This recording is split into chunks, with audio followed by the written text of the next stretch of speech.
প্রাকৃতিক পরিবেশের ভারসাম্য রক্ষা এবং সবুজের বিস্তৃতি ঘটাতে এক বিশাল উদ্যোগ নিয়েছে ওমান।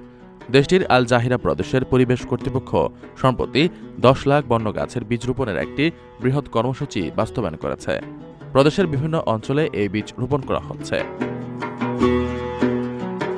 সামাজিক যোগাযোগ মাধ্যম এক্সে দেওয়া এক বার্তায় ওমানের পরিবেশ কর্তৃপক্ষ এই তথ্য নিশ্চিত করেছে।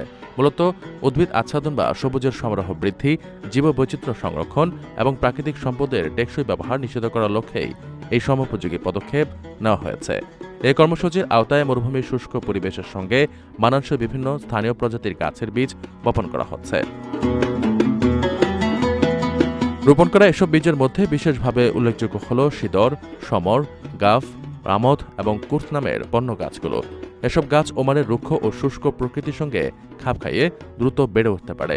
বিশাল এই কর্মযজ্ঞ ওই অঞ্চলের সামগ্রিক বাস্তুসংস্থান রক্ষায় এবং জলবায়ু পরিবর্তনের বিরূপ প্রভাব মোকাবেলায় গুরুত্বপূর্ণ ভূমিকা পালন করবে বলে আশা করা হচ্ছে।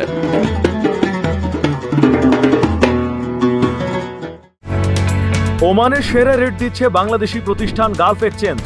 প্রিয়জনকে টাকা পাঠাতে আজই আসুন আমাদের যে কোনো ব্রাঞ্চে অথবা কল করুন স্ক্রিনে দেয়া নাম্বারে। গালফ এক্সচেঞ্জ, বাংলাদেশিদের প্রিয় এক্সচেঞ্জ।